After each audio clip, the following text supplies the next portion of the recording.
field of view of an image and field of view of an observer. field of view का मतलब वो field, वो area, वो जगह जहाँ से व्यू मिले, जहाँ से देखा जा सके।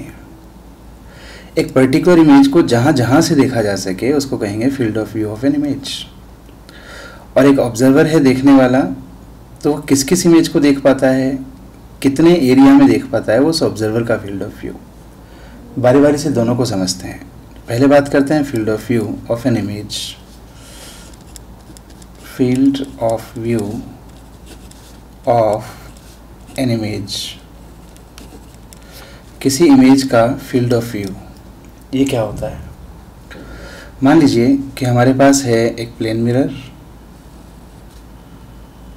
ये है एक प्लेन मिरर, इसके सामने कहीं पर हमने एक ऑब्जेक्ट रखा है। इस ऑब्जेक्ट की इमेज बन गई है मिरर में। हम जानते हैं उस इमेज को कैसे ढूंढना है। इस मिरर के प्लेन के बिल्कुल परपेंडिकुलर, इसके जस्ट सामने यहाँ पर इसकी इमेज बन जाएगी। अगर हम रिफ्लेक्टेड रेज बनाना चाहते हैं तो भाई सब ऑब्जेक्ट से स्टार्ट होकर कई सारी रेज इस मिरर पर गिरेंगी, इनफाइनाइट रेज गिरेंगी, एक यहाँ पर, एक यहाँ पर, एक यहाँ पर, और ये सारी की सारी रेज रिफ्लेक्ट होंगी। और रिफ्लेक्ट होने के बाद ये आई से आती हुई अपीयर होंगी। जैसे अगर मैं एक लाइट रे इस मिरर के इस लोअर एंड पर गिराऊं, ये इंसिडेंट रे, तो इसका रिफ्लेक्शन इस तरह से होगा कि जैसे ये आई से आ रही हो, आई से आती हुई ये अपीयर होगी इस तरीके से। एक दूसरी लाइट रे अगर हम इस मिरर के अपोजिट एंड इस पर गिराएं, तो इस पर एक लाइट रे अगर गिराऊं मैं, इंसिडेंट करूं, तो इसका रिफ्लेक्शन इस तरह से होगा जैसे कि ये भी कहाँ से आ रही हो, आई से। इस तरह से इसका रिफ्लेक्शन होगा। अब जितनी भी इस पर रेज गिरेंगी, जितनी भी रेज इस मिरर पर इंसिडेंट होंगी, वो इन दोनों रेज के बीच में ही तो होंगी, और इसलिए यहाँ से रिफ्लेक्टेड होने वाली रेज जो होंगी वो भी इन दोनों रेज के बीच में ही होंगी। तो जितनी भी लाइट रिफ्लेक्ट हो रही होगी वो इस बाउंड्री से इस बाउंड्री के बीच ही होगी। और हमें इमेज तभी दिखाई देगी जब हमारी आँख इस पोर्शन में प्रेजेंट होगी।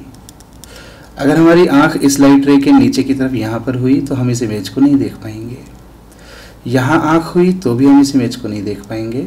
हम इमेज को तभी देख पाएंगे जब हमारी आँख इस तरह की किसी पोजीशन में हुई जो इन दोनों बाउंड्रीज के बीच में आती है, तो इसी पोर्शन से हम इस इमेज को देख पाएंगे। So this portion is called field of view. इसी को हम फील्ड ऑफ व्यू कहेंगे। तो फील्ड ऑफ व्यू फाइंड करने का तरीका क्या हो गया भाई? तरीका ये हो गया कि ऑब्जेक्ट की जो भी इमेज बनी है जस्ट सामने, इस इमेज को इस मिरर की दोनों बाउंड्रीज से या दोनों एंड से मिलाती हुई रिफ्लेक्टेड रेज इस तरह से हम बनाएं, then we get field of view. So to obtain field of view of an image, join the two ends of mirror with image। तो इसको इमेज से मिला दें, इसके दोनों एंड से, तो आपको ये फील्ड ऑफ व्यू मिल जाता है इस इमेज का। जैसे कितना आसान है, मान लीजिए कि एक मिरर है हमारे पास, दिस इज़ मिरर, और एक ऑब्जेक्ट यहाँ पर रखा हुआ है, तो हम जानते हैं इसके ठीक सामने सेम डिस्टेंस पर बन जाएगी इमेज। तो इस इमेज का फील्ड ऑफ व्यू बनाना है आपको। तो जैसा कि मैं कह रहा हूँ, बहुत ही सिंपल, इस इमेज को आप मिरर के इस एंड से मिलाएं, तो एक लाइट रे तो इस तरह से बना दें। एक इसी इमेज को आप मिरर के दूसरे एंड से मिलाएं और एक लाइट रे इस तरह से बना दें, तो इन दोनों के बीच में ही आपको ये क्या मिल गया, फील्ड ऑफ व्यू। तो इसी फील्ड से आप इस इमेज को देख पाएंगे। बाद में चाहें तो आप रे डायग्राम भी शो कर सकते हैं कि एक लाइट रे यहाँ गिरी होगी, उसका रिफ्लेक्शन इस तरह से हुआ होगा, एक लाइट रे यहाँ गिरी होगी, उसका रिफ्लेक्शन इस तरह से हुआ होगा। बट फील्ड ऑफ व्यू को फाइंड करने का बहुत सिंपल तरीका है कि इसके दोनों एंड को हम, दोनों बाउंड्रीज को हम इमेज से मिला दें। So this is called field of view of an image. दूसरा जो डेफिनेशन है, दूसरे जो फील्ड ऑफ व्यू की हम बात कर रहे हैं, वो है किसी ऑब्जर्वर का field of view. So field of view of an observer, किसी ऑब्जर्वर का फील्ड ऑफ व्यू, ये क्या होता है? देखो भाई, मान लेते हैं, फिर से बात करें एक प्लेन मिरर की। मान लीजिए कि प्लेन मिरर हमारे पास है। इस मिरर के सामने एक ऑब्जेक्ट हमने रखा है O1, इसके ठीक सामने इसकी इमेज बन गई है I1। एक ऑब्जेक्ट मान लीजिए यहाँ पर रखा है O2 और इतनी डिस्टेंस पर इसके ठीक सामने एक इमेज बन गई है I2। एक ऑब्जेक्ट मान लेते हैं यहाँ रखा हुआ है O3 और इसके ठीक सामने इतनी ही डिस्टेंस पर बन गई है I3। तो मिरर जो होता है उसके सामने जितनी भी चीज़ें होती हैं उन सभी की इमेजेस बना देता है, चाहे इसका साइज़ कितना भी छोटा हो। ये ना सोचें कि ये ऑब्जेक्ट इसके सामने नहीं है तो इसकी इमेज कैसे बनेगी, ये सबकी इमेज बनाता है। जैसे एक पूरा एक कमरा हो, पूरा रूम हो, तो उस रूम की पूरी इमेज यहाँ पर बन जाएगी और रूम में जितनी भी चीज़ें हैं उन सबकी इमेजेस यहाँ पर शो होंगी। अब एक ऑब्जर्वर है जो इस मिरर में देखता है। मान लीजिए कि यहाँ पर उस ऑब्जर्वर की आँख है, इस जगह पर वो ऑब्जर्वर है। तो इस ऑब्जर्वर को ज़रूरी नहीं है कि इन सबकी इमेजेस इस मिरर में नज़र आएँ। इसको कौन कौन नज़र आएगा, I1 इसको नज़र आएगा या नहीं, I2 इसको नज़र आएगा या नहीं, I3 इसको नज़र आएगा या नहीं, डिपेंड करता है ये उसके फील्ड ऑफ व्यू में प्रेजेंट हैं या नहीं। फील्ड ऑफ व्यू क्या होता है, देखो इस आँख को वही चीज़ें नज़र आएंगी जिनसे चलती हुई रेज़ या जिनसे चलती हुई अपीयर होने वाली रेज़ इस आँख में एंटर कर सके।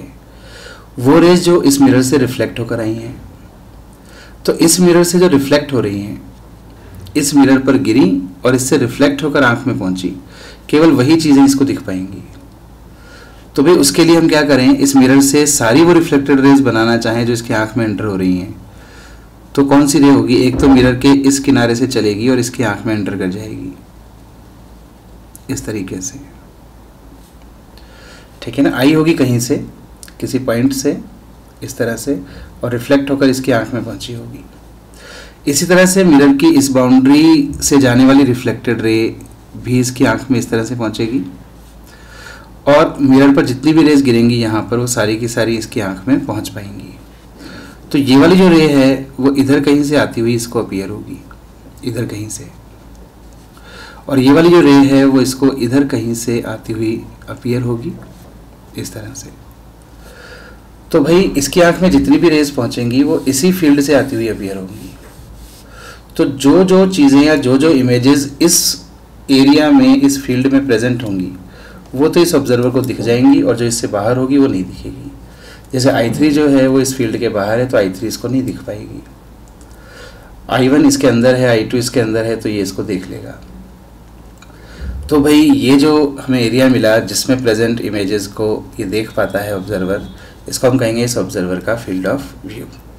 ऐसे जैसे किसी कमरे में से, किसी खिड़की में से हम देखते हैं बाहर, तो खिड़की की बाउंड्रीज को मिलाने वाली लाइंस के बीच में हम देख पाते हैं। तो उस खिड़की की तरह ही जस्ट ये मिरर बिहेव करता है।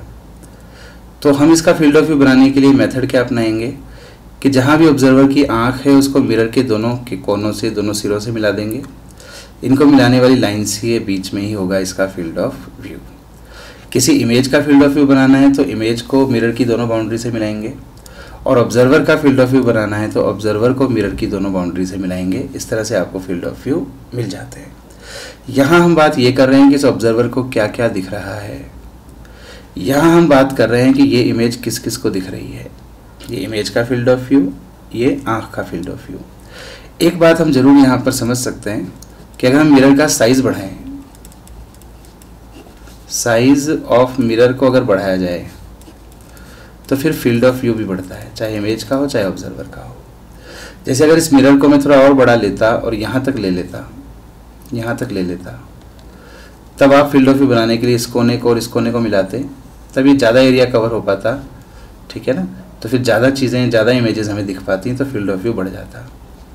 ऐसे अगर यहाँ पर मिरर का साइज़ बढ़ाते तो फिर इस इमेज को मिलाने वाली लाइंस जो हैं वो एक ज़्यादा फील्ड हमें देती, ज़्यादा फील्ड ऑफ व्यू देती। तो साइज़ ऑफ मिरर को बढ़ाने पर फील्ड ऑफ व्यू भी बढ़ जाता है।